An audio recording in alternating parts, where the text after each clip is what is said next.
चलो good afternoon. कशा आहात सगळे? कदाचित गुड नाईट म्हणावं लागेल जर तुम्ही रात्री बघताय तर. सकाळी बघताय तर गुड मॉर्निंग. आय होप सगळेजण हा व्हिडिओ थोडा केअरफुली बघतील. विकली टॉक मध्ये मॅक्झिमम आपण अभ्यासाबद्दल बोलतो आणि बाकीच्या गोष्टी थोड्याशा कमी असतात.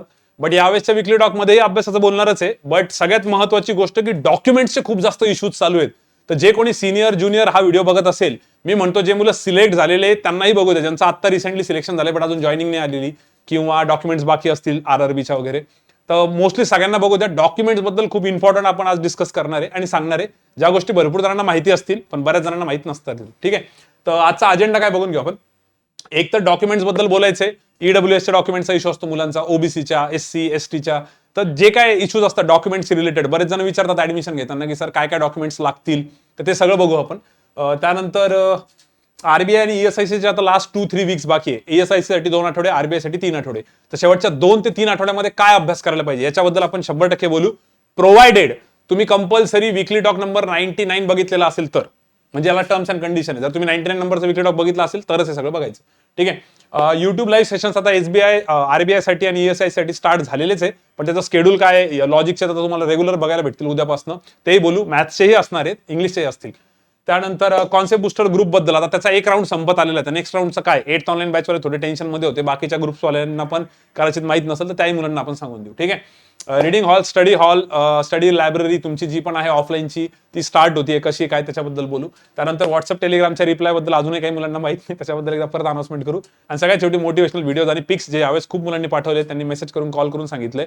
आणि एक आपली क्रॉनिकल्स ऑफ ट्रायम्फ मध्ये एक स्टुडंट होती मनीषा कांबळे, तिचा मी तुम्हाला एक ऑडिओ परत टाकणार होतो बघा, तो आज टाकून देऊ का आणि ते पण मी तुम्हाला शेवटी सांगतो. ठीक आहे. तर चला सर स्टार्ट करून देऊ. सगळ्यात पहिले महत्वाचा मुद्दा. ठीक आहे, टाइम बघून घ्या.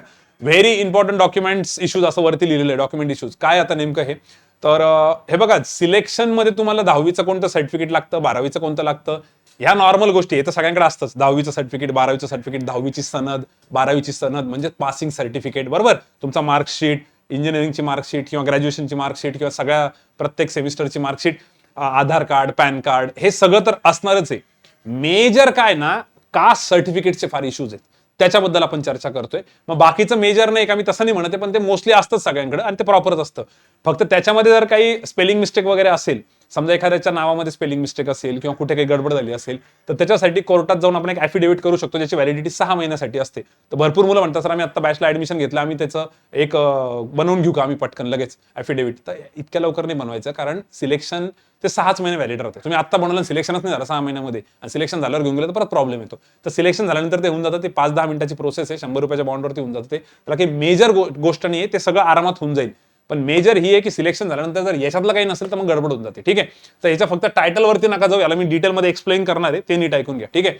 आता हा विकली टॉक स्टार्ट करायच्या अगोदर भरपूर आपल्या जुन्या स्टुडंट्समध्ये, जे आरबीआय मध्ये आहे, जे एसबीआय मध्ये आहे, काही आरआरबी मध्ये आहे, अशा वेगवेगळ्या ऑर्गनायझेशन मधले वेगवेगळ्या कॅटेगरीच्या स्टुडंट सोबत बोलणं झालेले, जवळपास 17-18 स्टुडंट सोबत बोलून हे तुम्हाला मी सांगतोय. त्याच्यामुळे याच्यामध्ये थोडंसं तुम्हाला डिफरन्स जाणवल आणि मला पण जाणवला. म्हणजे इतका शॉक बसत होता. आरबीआयच्याच 2 ओबीसी कॅन्डिडेट्सशी बोललो मी, दोघांनी वेगवेगळा फीडबॅक दिला. 2 एससी कॅन्डिडेट्सनी वेगवेगळा फीडबॅक दिला की आमच्या वेळेस हे विचारलंच नाही, एक म्हणतो विचारलं आणि सेम इयरला जॉईनिंग होती.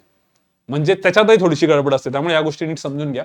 पण याच्या अगोदर मी एक स्टार्ट करतो, कारण मी कॅटेगरी वाईज स्टार्ट केलं की काही मुलांना दुसऱ्या कॅटेगरीचं नसेल ऐकायचं, ते आपल्या कॅटेगरीसाठी फॉरवर्ड करतील व्हिडिओ. पण त्याच्या अगोदर एक कॉमन पॉईंट सांगतो, जो सगळेजण ऐकतील.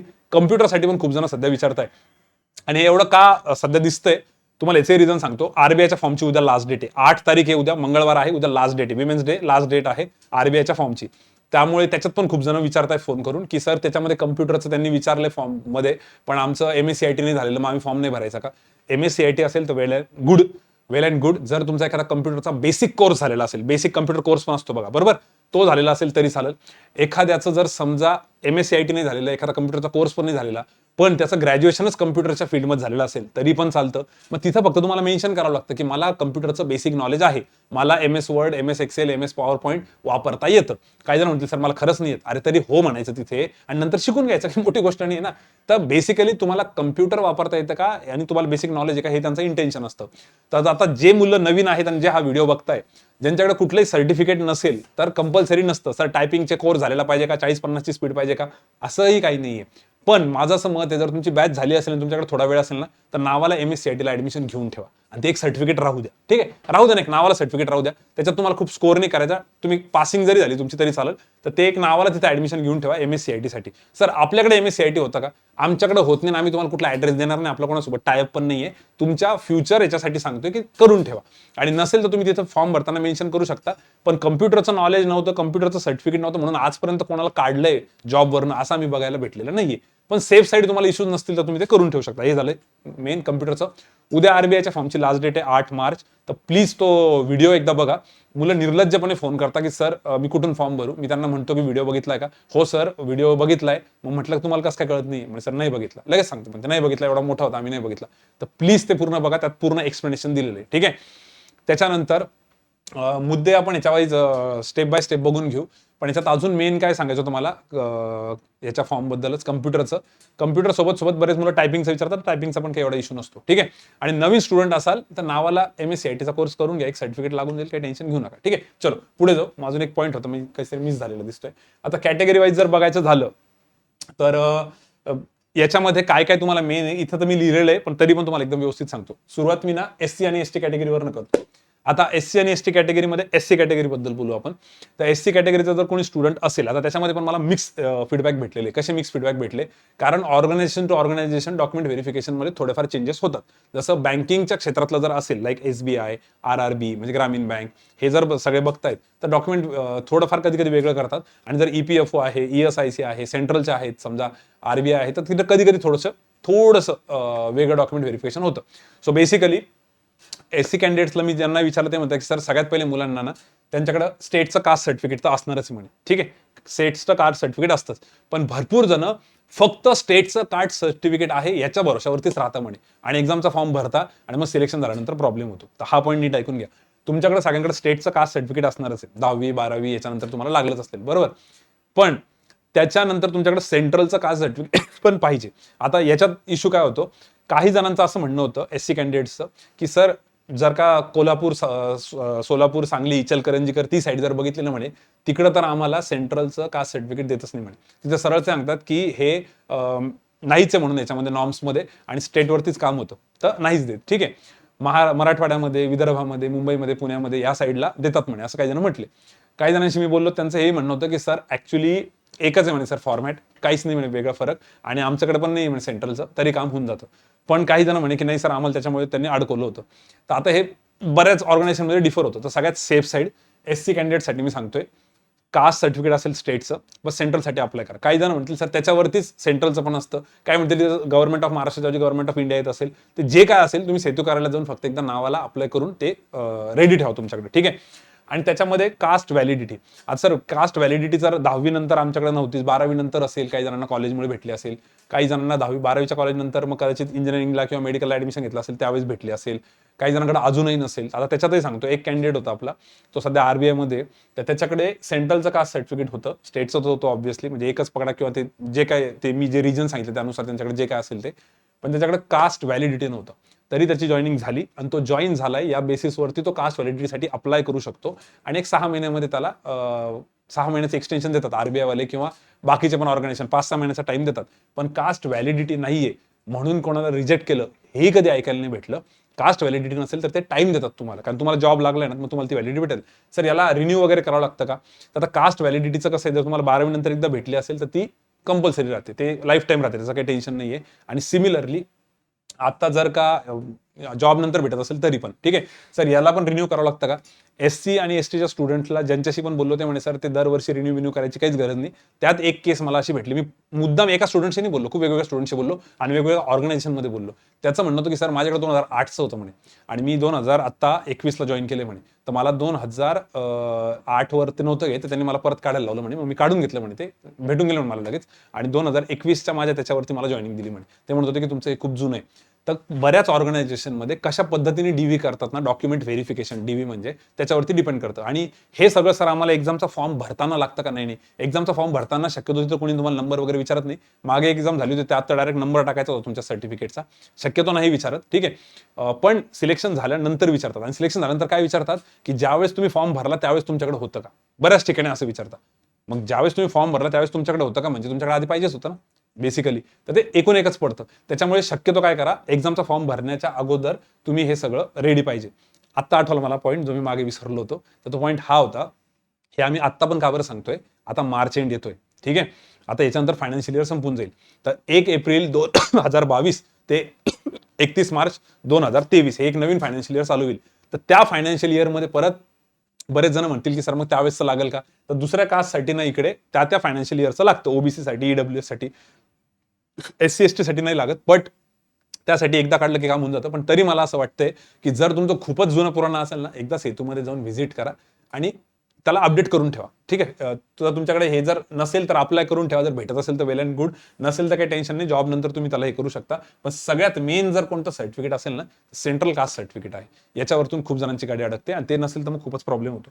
तर त्या कॅटेगरीच्या स्टुडंट्सनी पटकन एकदा बघून घ्या. SC आणि STचं क्लिअर आहे.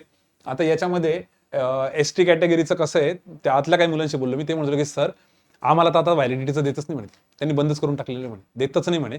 जॉब लागल्यानंतर ते म्हणतात म्हणे अंडरटेकिंग, पण त्याच्यानंतर पण काही ऑर्गनायझेशनमध्ये, मी नाव नाही सांगत आता, काही ऑर्गनायझेशनमध्ये त्यांनी म्हटलं होतं पण त्यांनी नंतर घेतलंच नाही म्हणे आमच्याकडनं. तर आम्ही 3-4 वर्षापासून आहेत म्हणे तिथे, पण काही प्रॉब्लेम नाही आलेला आम्हाला, ठीक आहे. सो असं पण होऊ शकतं की तुम्ही जाल ते म्हणाल की नाही आम्ही तुम्हाला कास्ट व्हॅलिडिटी देऊ शकत नाही आता, तुमच्याकडे काही तुम्ही सध्या जॉब नाही, काहीच नाही समजा, किंवा व्हॉट एव्हर जे काही रिझन असेल त्यांच्याकडे, तर लगेच टेन्शन नका घेऊ. पण हे खूप ऑर्गनायझेशन डिफर झालं. म्हणून मला असं वाटलं की ज्या मुलांना पॉसिबल असेल त्यांनी अप्लाय करावं, भेटलं तर चांगलंच आहे त्यांना, आणि नाही जरी भेटलं तर नंतर ते अप्लाय करून टाकतील सिलेक्शन नंतर, ठीक आहे. पण सगळ्यात मेन काय बोललो मी तुम्हाला, लक्षात आलं ना, सेंट्रल कास्ट सर्टिफिकेट, ठीक आहे. तुमच्याकडे स्टेटचं जरी असेल तरी सेंट्रलचं पण पाहिजे, ठीक आहे. आता काही ठिकाणी तर सेंट्रल आणि स्टेट एकच आहे, ठीक आहे, फक्त नाव वेगवेगळं असेल किंवा काही ठिकाणी धकून पण जातं. आणि परत परत सांगतो, तुम्ही जर एखाद्या जुन्या मुलाला कॉल केला 4-5 वर्षापूर्वीच्याला की अरे बाबा तुझं सिलेक्शन झालं, त्यावेळेस काय विचारलं, तो म्हणाला मला तर नव्हतं विचारलं. अरे पण आताची सिच्युएशन वेगळी, कधी कधी ना काहीतरी गडबड करून टाकतात ते, ठीक आहे. सो SC STचं क्लिअर आहे. मोस्टली SC STच्या मुलांचा इतका प्रॉब्लेम नाही आहे जेवढा की ओबीसी आणि ईडब्ल्यूएसचा येतो. आता ओबीसी आणि ईडब्ल्यूएस वाल्यांचा काय सीन आहे तो ऐकू. तर ओबीसीचं बघून घेऊ आपण. आता ओबीसी मध्ये सगळ्यात महत्वाचं, स्टेटचं कास्ट सर्टिफिकेट ओबीसी सगळ्यांकडे असेल, पण त्याच्यामध्ये काही जणांकडे समजा एनटीचं असेल, बरोबर, विजय एनटी असेल. कशामुळे सर, आता ते स्टेटमध्ये विजय एनटी मध्ये येतात पण सेंट्रलमध्ये ओबीसी मध्ये जातात. मग सर अशा वेळेस काय, आता ज्यावेळेस हे स्टेटमध्ये येत आहे तर तुमच्याकडे स्टेटमध्ये तुमचं जे कॅटेगरी आहे त्या कॅटेगरीचं असेलच, तर तुम्हाला पण सगळ्यात इम्पॉर्टंट काय, सेंट्रल कास्ट सर्टिफिकेट. आणि सेंट्रल कास्ट सर्टिफिकेटच्या आधी तुम्ही काय करा, कास्ट व्हॅलिडिटीसाठी अप्लाय करून टाका, त्याच्यावरती कास्ट व्हॅलिडिटीचं होऊन जातं. आता बऱ्याच मुलांचं असं होतं की सर कास्ट व्हॅलिडिटी आम्हाला SBI ला विचारलीच नाही, आम्हाला RRB ला पण नाही विचारली, पण ज्यावेळेस आम्ही RBI जॉईन करतो त्यावेळेस आम्हाला कास्ट व्हॅलिडिटी विचारली आणि आमच्याकडे कास्ट व्हॅलिडिटी नव्हती. मग आम्ही अप्लाय केलं आणि त्यांनी काम झालं. तर बऱ्याच जणांचं म्हणणं आहे की आमच्याकडे होती पण आम्हाला कधी लागलीच नाही, तर आम्ही कधी नेलीच नाही डॉक्युमेंट व्हेरिफिकेशनला नंतर आणि ज्यावेळेस EPFO जॉईन केलं तर EPFO ला पण विचारलं, तर त्यावेळेस लागून गेले. त्यामुळे शक्यतो ओबीसी मध्ये जे पण आहे ना, आता या तुमच्या स्टेटच्या सेंट्रल याच्यावरनं तर तुम्हाला स्टेटच्या सर्टिफिकेटवरनं सेंट्रलचं तर भेटून जाईल. तर याचा फॉर्म नंबर लक्षात ठेवा, फॉर्म नंबर 9 ओबीसी साठी, फॉर्म नंबर 9 त्याच्यामध्ये तुमचं नॉन क्रिमिलियरचा क्लॉज पण इन्क्लुडेड असतो. सर आता नॉन क्रिमिलियर काय, 8 लाखापेक्षा जर कमी उत्पन्न असेल तुमचं, ठीक आहे, तर तुम्ही नॉन क्रिमिलियर येतात. त्याची जी लेअर आहे त्या लेअरच्या खाली येतात तुम्ही, नॉन क्रिमिलियर. आणि जर त्याच्या वरती जात असेल तर, त्याच्यावरती जर जात असेल तर मग तुम्ही ओबीसीचे जे बेनिफिट्स असतात ते बेनिफिट्स तुम्ही नाही घेऊ शकत, राईट. मग सर कसं, आता याच्यामध्ये बघा, मुलांचं असं म्हणणं असतं सर नॉन क्रिमिलियरचं माझ्याकडे वेगळं सर्टिफिकेट आहे आणि कास्टचं वेगळं आहे. तर फॉर्म नंबर 9 असतो सेंट्रलचा, त्याच्यामध्ये एकाच सर्टिफिकेटवरती बॅक आणि फ्रंटला दोन्ही साईडला त्यांनी दिलेलं असतं की समोर की बाबा हे तुमचं कास्ट सर्टिफिकेट आहे सेंट्रलचं, आणि बॅक साईडला की हे नॉन क्रिमिलियरच्या अंडर येत आहेत बाबा, की यांचं उत्पन्न 8 लाखापेक्षा कमी आहे. तर त्या जर तुमच्याकडे फॉर्म नंबर 9 असेल ओबीसी वाल्यांकडे, तर मग तर तुमचे सगळेच प्रॉब्लेम सॉल्व्ह झाले. फॉर्म नंबर 9 आला म्हणजे तुमचं मेजर काम तर झालं. आणि साईड बाय साईड कास्ट व्हॅलिडिटीला अप्लाय करून ठेवा. बऱ्याच ऑर्गनायझेशनमध्ये लागतं, बऱ्याच ठिकाणी नाही लागत, काही ठिकाणी विचारता, काही ठिकाणी नाही विचारत, बरेच इश्यू होतात त्याच्यावरनं. तर शक्यतो अप्लाय करून ठेवा. नाही दिलं त्यांनी तर काही हरकत नाही, आपल्याला प्रत्येकदा जाऊन चेक करा. सर मग आता याच्या व्हॅलिडिटीबद्दल सांगा की हे किती दिवस व्हॅलिड असतं. आता त्याच्या खाली तिथं लिहिलेलं असतं from the date of issue, जेव्हापासून इश्यू झाले त्याच्या 1 वर्ष राहतं म्हणून. पण त्यात प्रॉब्लेम कसा आहे ना, बऱ्याच नोटिफिकेशनमध्ये मेन्शन केलेलं असतं की त्या फायनान्शियल इयरचं पाहिजे. बऱ्याच नोटिफिकेशनमध्ये काहीच लिहिलेलं नसतं, पण ते अंडरस्टूड असतं की तुमच्याकडे त्या फायनान्शियल इयरचं पाहिजे. सर असं कशामुळे, आता एक एक्झाम्पल सांगतो मी तुम्हाला. समजा मे महिन्यामध्ये एखादी ऍडव्हर्टाइजमेंट आली, मे महिन्यामध्ये ऍडव्हर्टाइजमेंट आली आणि माझ्याकडे मार्च महिन्यामधलं किंवा फेब्रुवारी महिन्यामधलं किंवा जानेवारी महिन्यामधलं माझ्याकडे हे आहे, सर्टिफिकेट आहे, ठीक आहे. त्याच्यामध्ये मी असं दाखवलेलं आहे की माझं उत्पन्न 8 लाखापेक्षा कमी माझ्या फॅमिलीचं. पण तुम्ही विचार करा, माझ्या फॅमिलीचं उत्पन्न 8 लाखापेक्षा कमी जानेवारी, फेब्रुवारी, मार्चमध्ये होतं समजा, पण तो हा फॉर्म आलेला आहे मे महिने. आणि ज्यावेळेस मी तो फॉर्म भरतोय आणि त्यावेळेस जर समजा फॅमिलीमधल्या मेंबर्सचं, आई वडिलांचं समजा प्रमोशन झालेलं आहे आणि त्या 8 लाखाला एक्सिड करतंय, तर मग मी नॉन क्रिमिलियर नाही येत ना त्या फायनान्शियल इयरमध्ये. मागच्या फायनान्शियल इयरमध्ये येत होतो. मग हा प्रॉब्लेम होतो तिथे. हा खूप जणांचा झालेला आहे. त्याच्यामुळे ना त्या फायनान्शियल इयरच बघा. बरेच मुलं सर आम्ही जानेवारीत तर काढलेलं जानेवारीत काढले तर 1 वर्ष टिकून जाईल ना. अरे जानेवारीत काढले 1 वर्ष टिकेल, पण पुढचं फायनान्शियल इयर स्टार्ट होतोय आणि त्या फायनान्शियल इयरमध्ये तुम्ही क्रिमिली मध्ये होते की नाही नॉन क्रिमिलियरच्या अंडर, ते एक बघावं लागतं ना. त्याच्यामुळे मग काय करा, सगळ्यात महत्वाचं हे आता का बरं सांग. आणि हे काही मुलांच्या केसेसमध्ये खूप भयंकर घडले आणि काहींच्या केसमध्ये नाही पण घडले. तुम्हाला जे कोणी फ्रेंड्स भेटत असतील ते म्हणत असतील आमच्या याच्यात नाही झालं. मी म्हणतो आपल्या क्लासमधले भरपूर स्टुडंट तुम्हाला म्हणतील की नाही झालं आमच्या केसमध्ये, पण बरेच जण सांगतील की हो झालं. आणि तेवढ्या वाचून तुमची अडकायला नको गाडी. आता सध्याची सिच्युएशन अशी आहे, मी नाव नाही सांगत त्या मुलाचं, तो एज बार होतोय क्लिअरिकल मधनं आणि त्याचं लास्ट आहे आणि त्याच्यामध्ये त्यांनी आता कोर्टात केस पर्यंत गेलेलं आहे की नाही मला आता याच्यामुळे अडकवलंय म्हणून त्यांनी. आणि ते कोर्टचा केस तर जिंकूनच जाईल तो. त्याच्या ह्याच्यामध्येच इश्यू होता. मी त्याचं नाव नाही सांगत तुम्हाला सध्या सगळं झाल्यावर.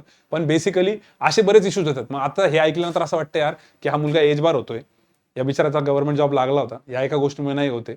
मग याला हे भानगडी करण्यापेक्षा जर यांच्याकडे आधीच सगळे सर्टिफिकेट वगैरे रेडी असेल तर कशाला टेन्शन घ्यायचं. नो डाऊट तिथं भांडून बिंडून करायची, तुम्ही जिंकून पण जाल, पण एवढा वेळ कोणाकडे. तेवढा वेळ जर का कोर्ट कचेरीत देण्यापेक्षा आरबीआयच्या एक्झामवर फोकस केला तर उद्या आरबीआय पण निघू शकते ना. त्यामुळे एक सगळ्यात सिंपल सगळ्यांनी लक्षात ठेवा, जे पण आता ओबीसी मध्ये येत आहे, कास्ट स्टेटचं कास्ट सर्टिफिकेट तर असेल तुमच्याकडे, त्याच्यावरनं तुम्ही अप्लाय करणार आहे कास्ट व्हॅलिडिटीसाठी. कास्ट व्हॅलिडिटी भेटली की तुम्हाला सेंट्रल कास्ट सर्टिफिकेट भेटून जाईल किंवा त्याच्यावर नाही भेटून जाईल. फॉर्म नंबर 9 लक्षात ठेवा. फॉर्म नंबर 9 वरनं तुमचं क्लिअर असेल. आणि काय करा, सगळ्यात महत्वाची गोष्ट, हा व्हिडिओ कशामुळे बनवलेला आहे, 31 मार्च नंतर दरवर्षी ओबीसी वाल्यांनी नीट ऐकाय, दरवर्षी नीट ऐका एकदम. 31 मार्च झालं की एप्रिल महिना स्टार्ट झाला की एप्रिलचे पहिले 10 दिवस जे आहे ना ते डायरेक्ट तुम्ही डिवोट करून टाकायच्यासाठी. कशासाठी? सेतू कार्यालयात जाऊन ते अपडेट करून घ्यायचं, त्याला रिन्यू करायचं. कारण की वर्षभर तुम्हाला एक्झामचे फॉर्म भरायचे आणि फॉर्म भरताना मुलं खूप आळशीपणा करतात की जाऊ द्या आता कुठे ते सर्टिफिकेट काढत बसू, वेळ नाही माझ्याकडे. आणि मग एक्झामचा फॉर्म भरल्यानंतर सिलेक्शन झाल्यानंतर मग ते म्हणतात की तुमचं फॉर्म भरण्याच्या अगोदरचं पाहिजे होतं, आहे का? नाहीये. मग त्यावेळेस जेव्हा सिलेक्शन होतं त्यावेळेस मुलं म्हणतात सर माझ्याकडे या वर्षीचं, जसं त्या मुलाची आत्ता केस झाली कोर्टात गेलेला तो. मी परत परत सांगतोय, हे ऐकून काही जणांना वाटेल अरे असं होतच नाही, अशा केसेस झालेल्या आहे आणि होत आहे आणि ते आम्हाला दिसत आहे, म्हणून आम्ही हा व्हिडिओ बनवतोय. कोणत्या ऑर्गनायझेशनमध्ये कशा पद्धतीने डीव्ही करतील माहित नाही. तर ज्या आपण जुन्या मुलांशी बोलणार त्यांचं बॉटम लाईन काय होती, सर मुलांना प्रत्येक वर्षी एप्रिल महिन्यामध्ये पहिले तुम्ही त्या सेतूला पाठवून द्या, त्यांना सांगा पहिल्या 10 दिवसामध्ये हे अप्लाय करून ठेवा आणि रिन्यू करून घ्या. तिथून पुढे 1 वर्षासाठीचं तुमच्याकडे पाहिजे. आणि जे मुलं नाही ऐकणार मग त्यांना नंतर तुम्ही हातवर करून घ्या की आम्ही तर व्हिडिओमध्ये सांगितलं तुम्ही ऐकलं नाही म्हणून, पण तुम्ही शक्यतो तुमच्या साईडनी सांगून द्या म्हणे सर इश्यू नको व्हायला. काही ठिकाणी होतं काही ठिकाणी नाही होत, पण त्याच्या वाचून नंतर किरकिर नाही पाहिजे. म्हटलं तेही बरोबर आहे, ते सगळ्यांना कळालं. एप्रिल महिन्याच्या फर्स्ट, आता जर कोणी म्हणत असेल सर मी आता जानेवारीतच काढलं होतं, तर भाऊ एप्रिलला परत रिन्यू करून घे. एकदा एप्रिलला केलं की मला तुला पुढच्या 31 मार्च पर्यंत बघायचं काम नाही. ठीक आहे. आणि बऱ्याच वेळेस असं होतं की सर माझ्याकडे आत्ताचा आहे मागचा नाहीये, मग बॅकडेटेड निघेल का? मग नाही निघत बॅकडेटेड. आणि आता कोविड नंतर तो नॉर्म्स खूप स्ट्रिक्ट झाले. मग सर काही पैसे देऊन वगैरे होईल का? ते आम्हाला काहीच माहिती नाही त्याच्याबद्दल तिकडे.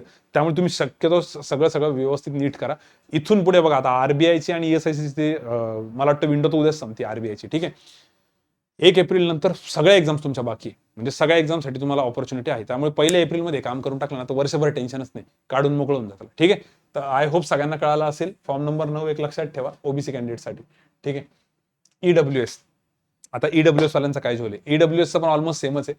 त्यांचं स्टेटचं जे काय आहे कास्ट सर्टिफिकेट आणि सेंट्रलचं ते ऑलमोस्ट सेमच आहे. त्याचे किती नॉर्म्स आहे, 5 एकर जमीन 8 एकर जमीन इतकं, ते मी नाही सांगत आहे, ते नॉर्म्स तुम्हाला माहिती असणार आहे. मी फक्त हे सांगतो की जर तुमच्याकडे कास्ट सर्टिफिकेट असेल तर तरी पण तुम्ही अप्लाय करून टाका. तुम्हाला सेंट्रलचं भेटतं, वरती फक्त गव्हर्नमेंट ऑफ इंडिया आणि गव्हर्नमेंट ऑफ महाराष्ट्र एवढाच फरक असतो. पण काही जण म्हणतो की सर स्टेटची तर गरजच नाही म्हणे, हे स्टेटचं तर सांगू पण नका म्हणे पोरांना, डायरेक्ट सेंट्रलचं जरी विचारलं म्हणे त्यांनी तरी चालून जातं म्हणे, सेंट्रलचं काढलं तरी चालतं. तर बघा जर तुम्ही काढलंच नसेल तर सेंट्रलसाठी अप्लाय करा, सेंट्रलचं भेटलं तर स्टेटची गरज नाही. स्टेटचं असेल तरी पण सेंट्रलचं काढून घ्या, सेम असतो लगेच. ते आपण त्यांना जसं सांगत असते काढून देता म्हणे, असं पण काही जणांचं म्हणणं होतं EWS वाल्यांचं. ठीक आहे. आणि सर व्हॅलिडिटी फिलिडिटी काहीच नाही यासाठी. ठीक आहे. व्हॅलिडिटीचं काही तुम्हाला काढायची गरज नाही. मग सर ते कोणत्या वर्षीचं काढायचं, तुम्ही पण तेच करायचं जे ओबीसी वाले करणार आहे. एप्रिल महिन्याच्या पहिल्या आठवड्यामध्ये 10 दिवस पहिले तिथं दान करून टाकायचे. 1 एप्रिलला रिझल्ट लागतो, रिझल्टचं चुकून गेलेला असेल तर पोरं तसेच सदम्यामध्ये असतात. तर त्या गोंधळात जाण्यापेक्षा सरळ गावाकडे निघून हे पहिले कामं करून घ्यायचे. ते एक्झाम एखादी गेलीच चालेल, पण हे पहिले नीट भरा. याच्या वाचून खूप जणांचे आता रिसेंटली खूप प्रॉब्लेम्स येत आहे आणि कोविड नंतर हे रूल्स खूप स्ट्रिक्ट झालेले, बॅकडेटेड निघत नाही आणि खूप जणांचा तोच प्रॉब्लेम झाला. आरबीआयचे नोटिफिकेशन बघा ना तुम्ही, ते आली कधी होती, 2020 मध्ये आली होती. पण त्यावेळेसचं जे फायनान्शियल इयर होतं ते 2019-20चं होतं. त्यावेळेसचं एक्झाम झाली 20 मध्ये आणि जॉईनिंग झाली 21 मध्ये. कारण खूप कोविडमुळे लांबली होती. तर एवढे प्रॉब्लेम झाले तर 3-3 वर्षाचे. तर मग काही जणांकडे हे सर्टिफिकेट, काहींकडे ते सर्टिफिकेट. आणि जे पण डॉक्युमेंट व्हेरिफिकेशनला तिथे बसतात ना, आरबीआयमध्ये तरी स्पेशली, त्यांना तर बिलकुल रिस्क घ्यायची इच्छा नसते. कारण त्यांना माहिती असतं की आपल्या एका स्टेपमुळे जर उद्या पुढे जाऊन काही झालं तर ते परत 4-4 वेळेस परत पाठवतात. डीवीला तुम्ही विचारा, काही जणांना खूप त्रास दिला आणि काहींना काहीच नाही त्रास दिला. त्यामुळे आमचं इतकं रिलॅक्स मध्ये झालं, असं पण झालेलं आहे. तर मी वर्स्ट केस पकडून चालतोय की उद्या एवढी सगळी मेहनत करून मरमर करून त्या डीव्हीमुळे तुम्ही बाहेर नको निघायला. ठीक आहे, चलो. सो ईडब्ल्यूएस वाल्यांचं क्लिअर, ओबीसी वाल्यांचं क्लिअर. बॉटम लाईन काय? बॉटम लाईन ईडब्ल्यूएस आणि ओबीसी वाल्यांना एवढीच आहे की 31 मार्च झाला की दरवर्षी पहिले त्याला अपडेट करून घ्यायचं, रिन्यू करायचं. सर जर आम्ही जॉबला लागलेलो आहे पुढे जाऊन, तर मी म्हणाल तरी पण करा. कारण जॉबला लागल्यावर पण तुम्हाला जोशमध्ये येऊ शकतो तुम्ही की चला मला एक्झाम द्यायची, आणि त्यावेळेस जर परत ते म्हटले की आता यावर्षी जर तुमच्याकडे नाही येतं, काही ठिकाणी जर रूल स्ट्रिक्ट केला तर. असंच आम्ही मागे पीडब्ल्यूडी कॅन्डिडेटचं पण सगळं क्लिअर केलं होतं बरं का, की त्यांनी पण सगळे त्यांचे सर्टिफिकेट्स अपडेट करा. आणि जर समजा असं झालं की तुम्ही सेतूला व्हिजिट केली, सेतू कार्यालयाला जेव्हा जिथे कुठे, आणि ते जर म्हटले नाही तुमचं ओके सगळं बरोबर आहे, तर ठीक आहे ना, एकदा कन्फर्मेशन तर करून घ्या. ठीक आहे. आणि शक्यतो त्यांना तसं समजावून सांगा जॉबसाठी वगैरे, तर ते थोडंसं सिरियसली घेतील. नाही तर ते लोकांना काही नाही, बऱ्याच ठिकाणी द्यायला ते देऊन पण टाकता, नंतर परत मुलांना प्रॉब्लेम होतो. तर त्या गोष्टी थोड्याशा क्लिअर ठेवा. ठीक आहे. आणि ओबीसीचं तुमच्या आई वडिलांचं दोघांचं उत्पन्नाचं जेवढं काय असेल ते 8 लाखापेक्षा कमी पाहिजे तिकडे. आणि ईडब्ल्यूएसचं तर ते नॉर्म्स त्यांनी बघितले असतील. तसं तर बरेच जण हे पण सांगतात, जुने मुलं ज्यांच्याशी आम्ही बोललो, की सर त्या नोटिफिकेशनमध्ये पण दिलेलं असतं, म्हणजे प्रत्येक नोटिफिकेशनमध्ये दिलेलं असतं की ओबीसीचे कोणते डॉक्युमेंट्स पाहिजे, ईडब्ल्यूएसचे कोणते डॉक्युमेंट्स पाहिजे. एवढी मोठी नोटिफिकेशन असते, कधी वाचली का आपण? नाही ना. त्याच्यामध्ये दिलेलं असतं सगळं. तर त्यामुळे त्यांना तसं चेक करायला लावा. पण मला असं वाटलं त्यात वाचल्यानंतर जर मुलांना दिसलं की अरे हो या फायनान्शियल इयरचं पाहिजे आणि तुमच्याकडे नसेलच, तर मग परत धावपळ होईल. त्यामुळे एप्रिलच्या फर्स्ट वीकमध्ये काढून घ्या. ठीक आहे. राहिला ते 1 वर्ष व्हॅलिडिटीचा प्रश्न, तर मला तरी असं वाटतंय की ओबीसी जरी असेल तर तुम्ही रिन्यूज करत जा सेफ साईड. कारण की कसं आहे, तुम्ही जरी जानेवारीत काढलेलं आहे पण ते मागच्या फायनान्शियल इयरमध्ये गेलं, यावर्षी तुमचं उत्पन्न वाढलं असेल तर तिथं भले लिहिलेलं असतं त्यांनी, पण काही ठिकाणी गडबड होतात. मी परत परत सांगतोय, हे तुम्हाला सगळ्या केसेसमध्ये अप्लाय नाही होणार. तुम्ही कदाचित जर या व्हिडिओला कट करून एवढा पोर्शन एखादा सिलेक्ट झालेला मला दाखवला, तो म्हणलं सर जे सांगते तसं होत झालं तर नाही आमच्यासोबत, तुमच्यासोबत नाही झालं पण काही जणांसोबत आता होते, आम्हाला दिसतंय. आरबीआयची एक केस फेमस आहे, आरआरबीची केस फेमस आहे, बऱ्याच ठिकाणी दिसलं, तर गडबड नको व्हायला. ठीक आहे. सो आय होप सगळे डाऊट्स क्लिअर झाले असतील. जर आता याच्यामध्ये पण अजून काही डाऊट्स राहिले असतील, जसं कम्प्युटरचं मी याचं पण सांगितलं, तुमच्या जर काही नावामध्ये स्पेलिंग मिस्टेक वगैरे असेल, जर पॉसिबल असेल तर ते आत्ताच दुरुस्त करून घ्या. जसं की 10वी-12वीच्या याच्यावर मेजर असेल तर ते दुरुस्त करा. जर 10वी-12वीच्या याच्यावर मेजर नसेल, म्हणजे मायनर असेल एकदम, तर ते तर ॲफिडेव्हिट करून होऊन जाईल. पण जर एखाद्याचा पॅन कार्डमध्येच प्रॉब्लेम आहे, आधार कार्डमध्येच प्रॉब्लेम आहे, लायसन्समध्ये प्रॉब्लेम आहे, तर हे तर तुम्हाला रिन्यू करून भेटतं ना, तर याला पण अप्लाय करून ठेवा. हे सगळं जेवढं होईल तेवढं अपडेटेड ठेवा. काही जणांचं असं म्हणणं राहील की हे सगळे सर्टिफिकेट्स नंतरच केलं तर सर आता अभ्यास करायचा आम्हाला. बघा आधीचा पास्ट बघितला तर बऱ्याच जणांचं मॅनेज झालेलं आहे, पण तुम्हाला परत तो धावपळ त्यावेळेस नको व्हायला. तर शक्यतो पॉसिबल असेल तर बघा, एप्रिलच्या फर्स्ट वीकमध्ये मात्र करायला काही हरकत नाही. ठीक आहे. तर एवढं सगळे झाल्यानंतर जर कोणाकडे काही डाऊट्स राहिले असतील तर पॉसिबल झालं तर कमेंट बॉक्समध्ये टाका. जर आम्हाला वाटलं की आम्ही तिथे आन्सर देऊ शकतो, तिथे आन्सर देऊन टाकू. जर समजा त्या कमेंट्सला असं वाटलं की खूपच इम्पॉर्टंट आहे कमेंट, तर पुढच्या विकली टॉकमध्ये तो पॉईंट आम्ही कव्हर करून घेऊ की अरे हा मागच्याच राहिलेला आहे. ठीक आहे. तर नवीन मुलांनी मात्र याला थोडं जास्त सिरियस घ्या. जुन्या मुलांना कदाचित माहिती असेल, पण काही काही जुने मुलं ओव्हर कॉन्फिडन्समध्ये पण असतात, त्यांचाही प्रॉब्लेम होतो. क्लिअर? तुम्हाला काय वाटतंय सर एखादा पॉईंट सांगावा याच्यामध्ये? हम्म, हम्म, हम्म, हम्म, हम्म.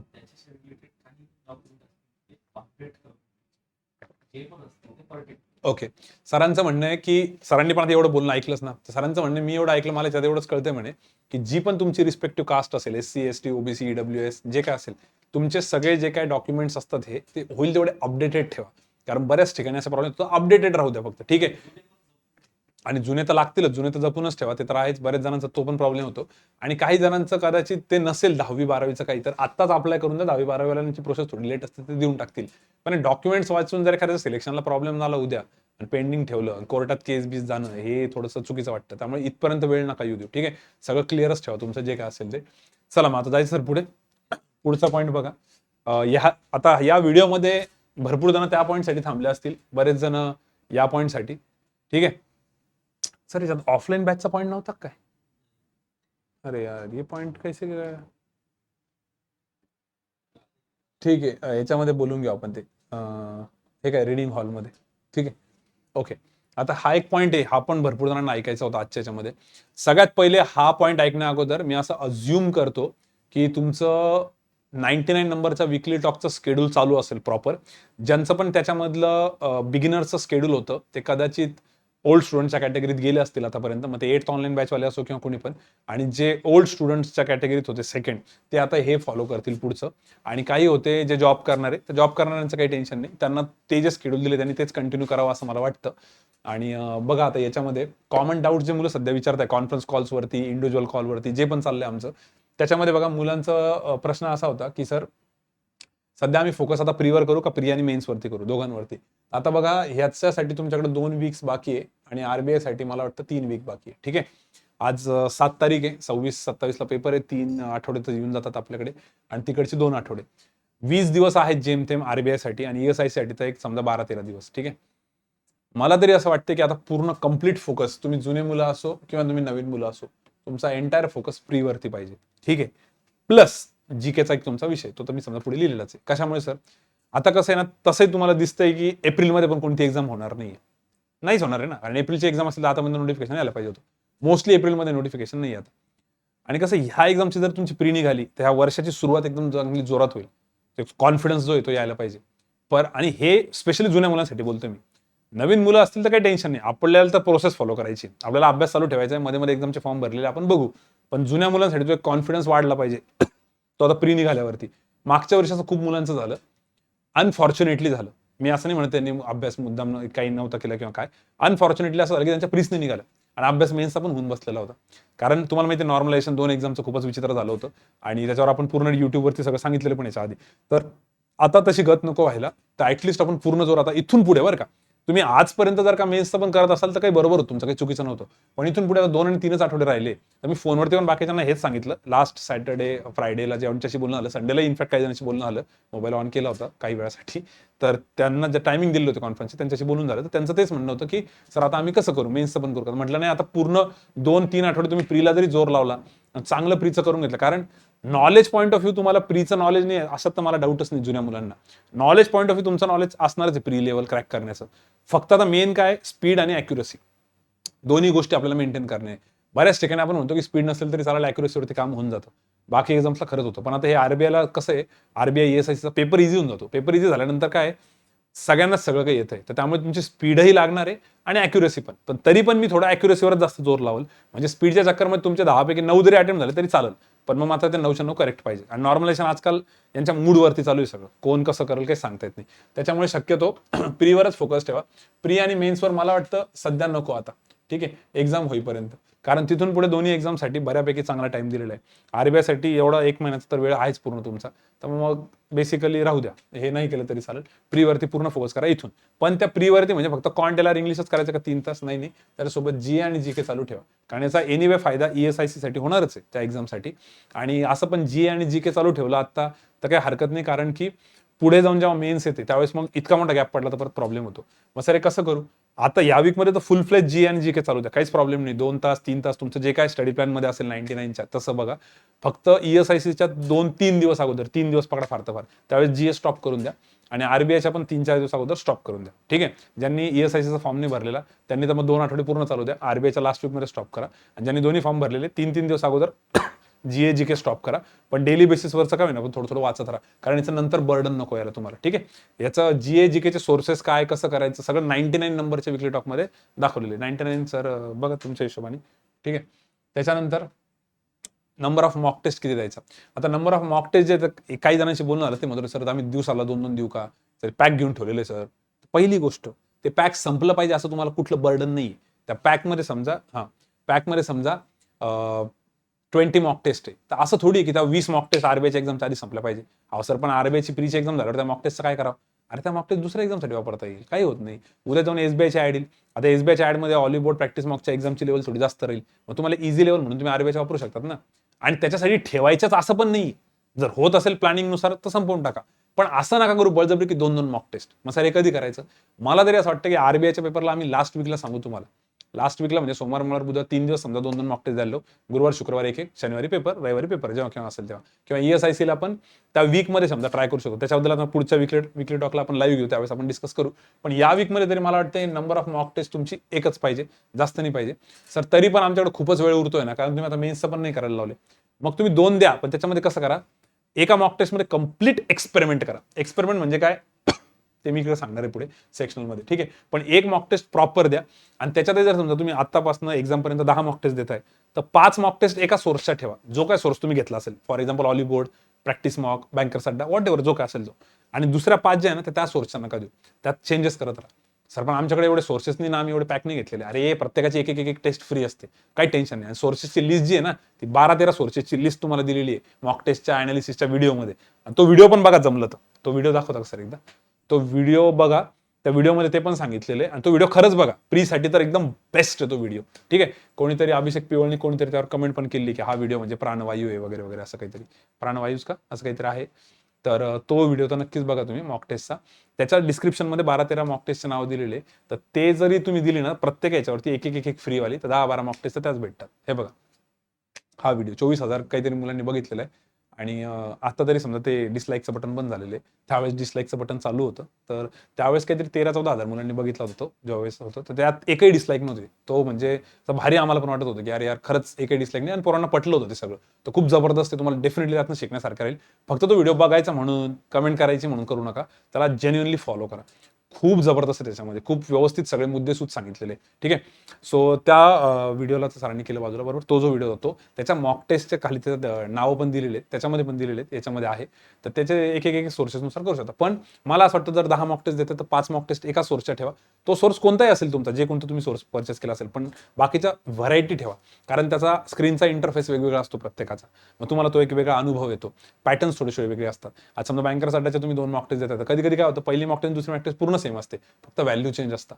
फॉर्मॅट पण तोच असतो, पहिले 5 क्वेश्चन हेच, दुसरे 5 क्वेश्चन तेच. तर तुम्हाला ती एक सवय होऊन जाते.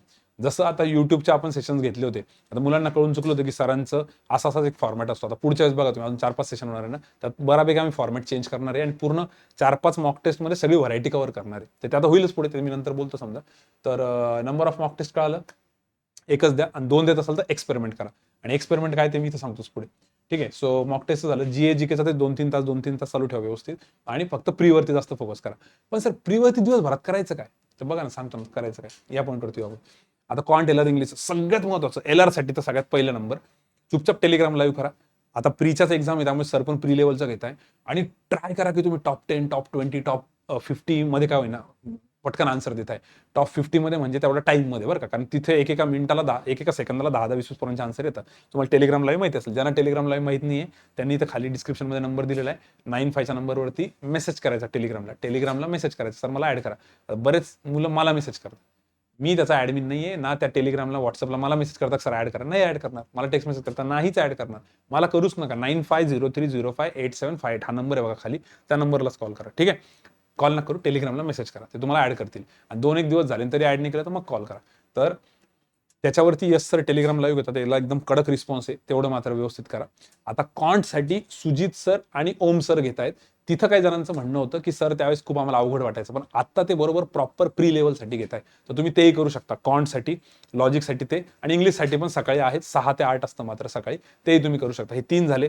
बरं, हे 3 जर तुम्हाला नसतील पटत, तर या 3 सोबत कंपल्सरी बेसिसवरती आपण युट्यूबवरती पण सेशन घेतोय. आता मॅथ्सचे आठवड्यात 2 होतील, लॉजिकचे मोस्टली रोजच होतील, आणि इंग्लिशचे पण 1-2 होतील. एक तर होईलच मिनिमम, ठीक आहे. इंग्लिश अजून मॅडमशी बोललो नाही, तर हे तुम्ही करू शकता. पण लॉजिकचं त्या दिवशी युट्यूबवर राहील, जसं की उद्या आहे, तर मला वाटतं टेलिग्रामचं सर नाही घेणार, जेणेकरून ते बॅलन्स होऊन जाईल, ठीक आहे. सो तुम्ही ते एक करू शकता. तर एलआर साठी तरी या सरांना सध्या फॉलो करा, प्रीचं जबरदस्त तयारी करून घेतील. आरआरबीच्या वेळेस खूप पोर म्हणतोय सर 40 पैकी 40 मार्क आलेले, या सरांकडे त्यांची पार्टी पेंडिंग आहे, ती वेगळी गोष्ट. बट खूप मुलांनी सांगितलं होतं की सरांनी खूप भारी घेतलं होतं, तसं सर आता पण घेतील. एलआरचं तिकडे फॉलो करा. कॉन्टचं इधर तुम्ही सरांसोबत करू शकता टेलिग्रामवरती, ओम सर किंवा सुजित सर. नाही तर जर ऑनलाईन बॅचचे स्टुडंट असतील तर राम सरांसोबत कॉन्सेप्ट बुस्टरवरती तुमचा चालू असेल. पण जर कॉन्सेप्ट बुस्टरवरती सर टॉपिक वाईज घेत असतील आता आणि याच्यासाठी नाही, तर मग तुम्ही यांना जॉईन करून काहीच प्रॉब्लेम नाही. आणि तर सरांना कम्युनिकेट करा. हे नसेल तर तुम्ही काय करू शकता, मग तुम्ही स्वतःच्या हिशोबाने कॉन्टचा जो स्टडी प्लॅनमध्ये मी वीकली टॉक 99 मध्ये सांगितलेलं आहे की बेसिकची प्रॅक्टिस वगैरे, तुम्ही तुमच्या हिशोबाने पण ती प्रॅक्टिस करू शकता. एकट्याकडे नसेल होतं, तुम्ही ग्रुपमध्ये पण ती प्रॅक्टिस करू शकता. वीकली टॉक 99 सर एकदा दाखवता ना, वीकली टॉक 99 मध्ये सांगितलेलं आहे एकदम बिगिनर्सच्या ह्याच्यामध्ये, आणि ओल्ड स्टुडंटसाठी पण सांगितलेलं आहे. तर तुम्ही तेही फॉलो केलं तरी चालेल, काहीच प्रॉब्लेम नाही. त्याच्यामध्ये युट्यूबचे सेशन्स तर अजून चांगली भर घालतील. आणि जर याच्यापेक्षाही अजून कोणाला काही वेगळं मटेरियल पाहिजे असेल तर युट्यूबवरती आतापर्यंत 87 लेक्चर झालेले आहेत कॉन्टचे. त्यातले 50-60 तर मेन्सचेच असतील, कडक मेन्सचे असणार आहे, डायरेक्ट भारी भारी मेन्स. आणि एक 20 लेक्चर तरी प्रीचे असणार आहे. तर तुम्ही ते, आणि प्रत्येक थंबनेल वरती व्हिडिओच्या स्टार्टिंगला लिहिलेलं आहे की हे प्रीचं आहे का मेन्सचं आहे. तुम्ही ते 20 लेक्चर जरी केले ना चे आरबीआय साठी आणि ESIC साठी, त्याच्यामध्ये तुम्हाला भरपूर सिम्प्लिफिकेशनचे पॅटर्न, नंबर सिरीजचे पॅटर्न, कंपॅरिझनचे पॅटर्न, इझी DI केसलेट दिसतील. तेवढे जरी तुम्ही रिवाइज केले ना तरी पण सफिशियंट आहे, कारण आम्ही त्याच्यात भरपूर व्हरायटी कव्हर करण्याचा ट्राय केलेला आहे. ठीक आहे, तर ते एक करू शकता टेलरच्या याच्यामध्ये. तर याच्यातच तुमचा दिवसभरातला बघा 2-2 तास, 6 तास इथं जातील. हे 2-3 तास, 9 तास आणि मॉक टेस्ट आणि अनालिसिस याच्यात तुमचा पूर्ण दिवस जातो, अख्खा दिवस जातो. परत बघा 2 to 3 आवर्स जीके साठी, 1 तासाची मॉक टेस्ट, 1-1.5 तासाचा अनालिसिस. जर जुने स्टुडंट असतील तर, नवीन असेल तर 3 तासाचा अनालिसिस. भरपूर वेळ लागेल, पण काहीच सोडायचं नाही. पूर्ण 35 क्वेश्चन मारायचे, खूप प्रॅक्टिस होते. आणि ह्या मॉक टेस्ट आता रेग्युलर देत राहा, कारण ज्यावेळी तुमची एक्झाम असते ना त्याचा लास्ट वीकमध्ये मी याचा अनालिसिस परत करायला लावतो सगळं, त्यावेळेस सांगणार आहे मी तुम्हाला. त्यामुळे या नीट द्या आणि याला प्रॉपर नोटबुक मेंटेन करा. तरी नोटबुक मेंटेन करा वगैरे कुठे सांगितलेलं आहे, तर दाखवता त्यांना मॉक टेस्ट अनालिसिसच्या व्हिडिओचं परत एकदा हे पूर्ण डिटेल सांगितलेलं आहे, कसं नोटबुक मेंटेन करायचं काय, हे सगळं आम्ही ऑफलाईनला सांगायचो. त्याच्यानंतर ऑनलाईनमध्ये 1-2 वेळेस सांगितलं तसं विकली टॉकमध्ये, पण नंतर मग आम्ही डायरेक्ट स्पेशल व्हिडिओज बनवतो. तर हा व्हिडिओ प्लीज बघायच्यात, खरंच सगळं सांगितलं, तुम्हाला तुमची इम्प्रूव्हमेंट दिसेल. आणि जर समजा हे पण तुम्ही फॉलो करताय तरी तुम्हाला असं वाटतं की सर माझी इम्प्रूव्हमेंट नाही होते, तर अजित सर ऑफलाईनला असतात, तुम्ही सरांना जाऊन तिथे दाखवू शकता क्लासमध्ये. सुजित सर आहेत, ओम सर आहेत, राम सर आहेत. कोणत्याही चौघांपैकी फॅकल्टीला तुम्ही कम्युनिकेट करा आणि अनालिसिस करून घ्या. फोनवरती करा, मेसेजेस थ्रू करा, कसंही करा. तुम्ही त्यांना एकदा बोला, ते तुम्हाला सांगतील कसं कसं काय काय करायचं आणि हळूहळू इम्प्रूव्हमेंट होईल. पण याच्यासाठी मॉक टेस्टसाठी जर ग्रुप असेल तुमच्याकडे तर खूप चांगलं होईल. ग्रुपमध्ये सगळ्यांना सांगायचं की सेम नंबरचे मॉक टेस्ट द्या, तर तुम्हाला एक कॉम्पिटिशन दिसेल, एक मजा येईल आणि थोडंफार कळल पण की अरे यार मी मॅथ्सचे 25 अटेम्प्ट केले, यांनी पण 25 अटेम्प्ट केले, पण माझ्या 25 मध्ये मी रिकामे अवघड क्वेश्चन घेऊन बसलो, यांनी सोपे घेतले होते. हे सोपे जर मी घेतले असेल माझ्या करायचे 28 झाले असते. असं कळू शकतं. तर मॉक टेस्ट सेम घेऊन त्याचं अनालिसिस प्रॉपर करा. आणि शक्यतो जर मॉक टेस्ट अजित सरांकडे घेऊन जात आहे तर अख्ख्या ग्रुपने जा, मग तर तुम्हाला खूप काही गोष्टी क्लिअर होतील, जसं ऑफलाईनला आम्ही पण करायचो आधी. बरोबर. आता हे स्टडी प्लॅन झालं, मॉक टेस्टचं झालं. आता हे लाईव्ह सेशन टेलिग्राम लाईव्ह आणि युट्यूब लाईव्हचं तर कराच, मी तर बोललोच तुम्हाला आता. टेलिग्राम लाईव्ह फक्त ते कम्युनिकेट करा सरांसोबत, त्याच टाइमला करा. ते जर रेकॉर्डेड करत असाल त्याला काही अर्थ नाही, याला काही अर्थ नाही. युट्यूब लाईव्हचं जर का तुम्ही लॉजिकचं सरांचं लेक्चर, माझं लेक्चर रेकॉर्डेड करत असाल तर मग कसं होईल, त्यातले सगळे क्वेश्चन तुम्हाला असे येणारच आहे. तुम्ही ते क्वेश्चन येणार आहे की नाही यासाठी नाही करत आहे. ह्या दोन्ही एक्झामसाठी तुम्ही त्या स्पीडसाठी करताय आणि ॲक्युरेसीसाठी करताय. कारण तुम्हाला आता प्री लेवलचं मी परत परत सांगतोय, कोणतेही क्वेश्चन दिले तुम्हाला ते येणारच आहे. तुम्हाला ते फास्ट करायचे आहे कॉम्पिटिशनमध्ये. आता सॅटर्डेला लेक्चर घेतलं होतं आम्ही क्वांटचं, 1500-1600 मुलं होते. भरपूर मुलं नंतर करत होते की सर लय टेन्शन आलं म्हणे, पोरं किती फास्ट करता. अरे म्हटलं उलट ते टेन्शन आलं तर तुम्ही राईट ट्रॅकवरती आहे. टेन्शन आला ना अभ्यास तर होईल, नाही तर इतक्या दिवस तुम्ही हवेतच होते की नाही आपला अभ्यास तर लय भारी चालू आहे. म्हणजे त्या मुलांसोबत कॉम्पिटिशन पाहिली तेव्हा कळालं ना, ती कॉम्पिटिशन रेकॉर्डेडमध्ये कुठे कळते. त्यामुळे केलं तर ते लाईव्ह करा. आणि जर तो टायमिंग मॅच नसेल होत तर युट्यूबवरती भरपूर लोक आहे, मराठी, हिंदी, साऊथ, इंग्लिश सगळ्या लँग्वेजमधले, कोणत्याही लँग्वेजवाल्याचं लेक्चर करा, काहीच प्रॉब्लेम नाही, पण त्यांचं पण लाईव्ह करा. कारण लाईव्ह मध्ये काय ना तुम्हाला ते फील येईल तुमच्या काय चुका होत आहे. नाहीतर नाही, खूप जणांची गडबड होते. म्हणजे हे बघा ना, आता समजा x⁻² = 16, त्याला विचारलं काय सांग भाऊ पटकन, तो म्हणतो हा सर 4 आन्सर आहे. x⁻² = 16 आन्सर 4 आहे, हे गायगेत सांगता तुम्ही. आणि जर तुम्ही रेकॉर्डेडमध्ये बघत असाल एकदम मस्त व्हिडिओ पॉज करून आरामात, अरे नाही यार 16 आहे, अंडर रूट आहे म्हणजे मध्ये जाऊन 256 होईल, मग त्याचा आन्सर येतं 256. आता ही खूप बेसिक गोष्ट आहे, पण ही चुकते बरं का काही मध्ये. आणि ह्याच्याने तुमचा अलर्टनेस वाढेल अजून. आणि सर तुम्ही म्हणत होते की अजून एक्सपेरिमेंट करायचं, एक्सपेरिमेंट काय ते पण सांगतो बघा. एक्सपेरिमेंटवरतीच तुम्ही आता सेक्शनल टेस्ट मध्ये तुम्ही एक्सपेरिमेंट करू शकता. भरपूर मुलांचं असं म्हणणं असतं की नाही सर तरी पण मला जमतं एकट्याला, बाकीच्यांसोबत नाही जमत वगैरे. तर मॉक टेस्ट देत असताना कोणाला तरी बाजूला बसवा आणि त्याला म्हणा माझी मॉक टेस्ट बघ.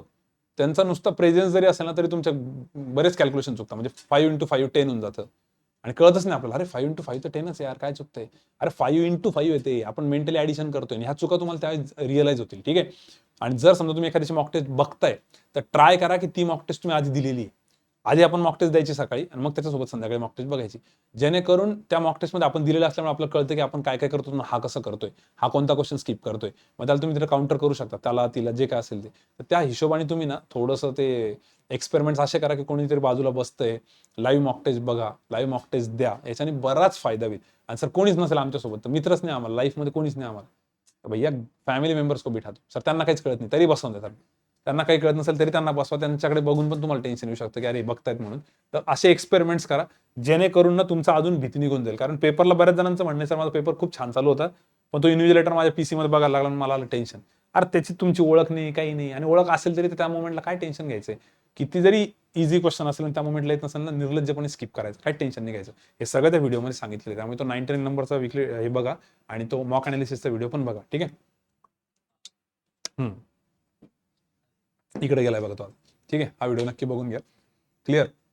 मग सर सेक्शनल टेस्ट आम्ही मेन्सचा देऊ का? मला नाही वाटत की सध्या मेन्सचा सेक्शनल टेस्ट द्यायची गरज आहे. तुम्ही प्रीचा सेक्शनल टेस्ट द्या, पण त्याच्यामध्ये एक्सपेरिमेंट्स करा. जसे मी बोललो आता कोणाला तरी बाजूला बसवून. दुसरा एक्सपेरिमेंट तुम्ही फक्त वर्ड प्रॉब्लेम अटेम्प्ट करू शकता. याच्या संदर्भात तुम्ही खूप जणांशी बोललो. काय त्यांचं म्हणत, सर आम्हाला वर्ड प्रॉब्लेम येत आहो सर, पण पेपरला जमत नाही, कारण शेवटी 3 मिनिटं उरतात आणि 3 मिनिटात काहीच सुधारत नाही म्हणे. सगळे प्रॉब्लेमला अर्धा नीट आहे का? तुम्हाला वर्ड प्रॉब्लेम 3 मिनिटं उरल्यावर जमत नाही ना, तर तुम्ही काय करायला पाहिजे? मी इथं जे बोललो तुम्ही 1 किंवा 2 मॉक टेस्ट देऊ शकता, आठवतं ना? त्यातली 1 मॉक टेस्ट अशी द्यायची, यात 20 मिनिटांमध्ये फक्त वर्ड प्रॉब्लेम अटेम्प्ट करायची. फक्त वर्ड प्रॉब्लेम, ना बेसिक ना DI काय केसलेट काहीच नाही अटेम्प्ट करायचं. सर पण 20 मिनिटांमध्ये 20 वर्ड प्रॉब्लेम नसतं. तुम्हाला पण सांगितलं प्रत्येक मिनिटाला एक करायचे. 20 मिनिटांमध्ये त्यात 7-8 वर्ड प्रॉब्लेम जरी विचारले, तुम्हाला 4-5 तरी येत आहे का? बघा सर आम्हाला येतात आहे, पण त्या टाइममध्ये जमत नाही. अरे जेव्हा 20 मिनिटं राहील ना, तेव्हा माणूस एकदम रिलॅक्स राहतो. त्यावेळेस तुमच्याकडनं बरोबर जमतील. ऑफलाईनमध्ये आम्ही एक्सपेरिमेंट करायचो, कधी मुलांना 2च जमायचे, मग 4, मग 5, मग 6, मग 8. मग कॉन्फिडन्स वाढला की अरे मला वर्ड प्रॉब्लेम अटेम्प्ट करता येतो लाईव्ह मध्ये.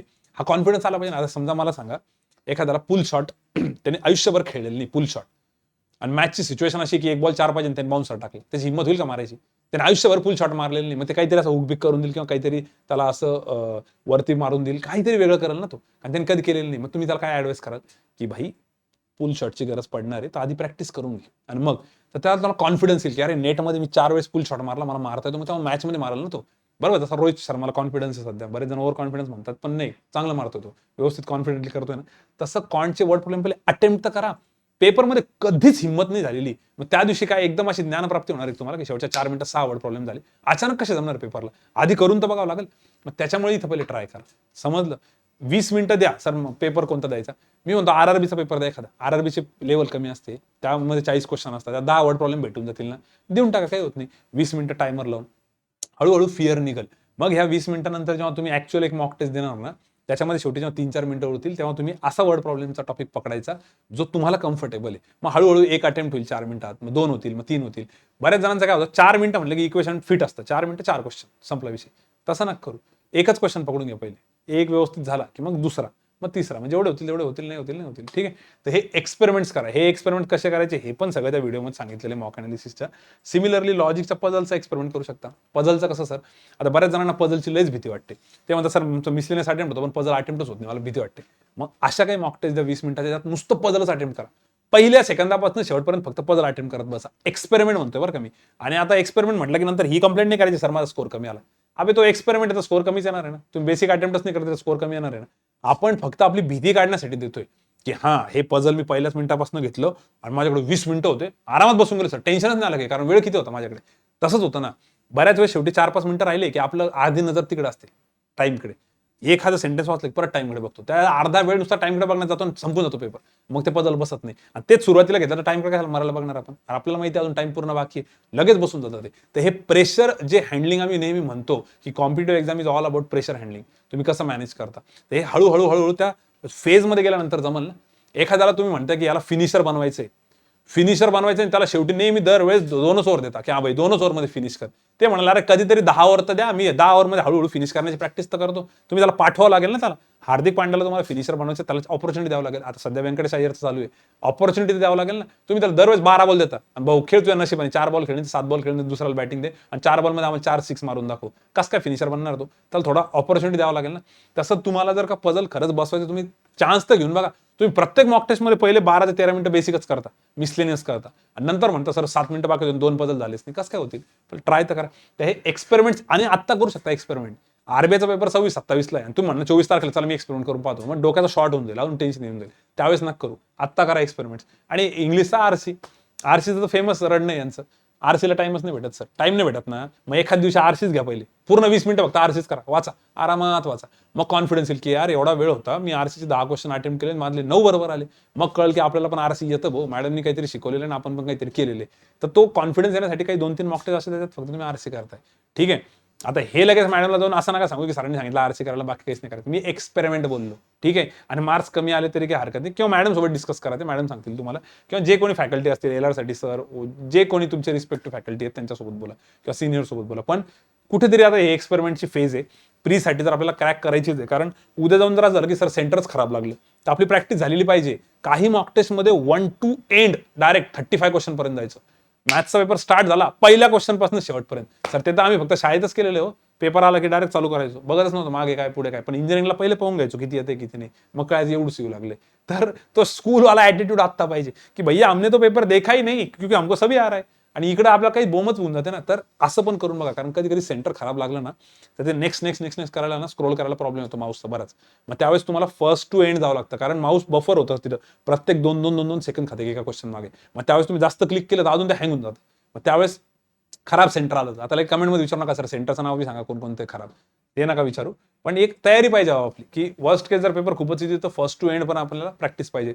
कॉन्टला एक्सपेरिमेंट करा, एलआरला एक्सपेरिमेंट करा, असे एक्सपेरिमेंट जर करून बघा ना, रेग्युलर तेच ठरलेलं आहे, पेपर चालू केला, धरला, सिम्प्लिफिकेशन झालं झालं झालं, तेच ते आपलं एक बेडकाचं काय ते बनवून ठेवतो तुम्ही, ते एक डबकं, तसं ते डबकं बनवलेलं आणि तेवढा स्कोर येतो, पेपर कसा येऊ द्या आमचा स्कोर तर 14 मार्क येणार आहे.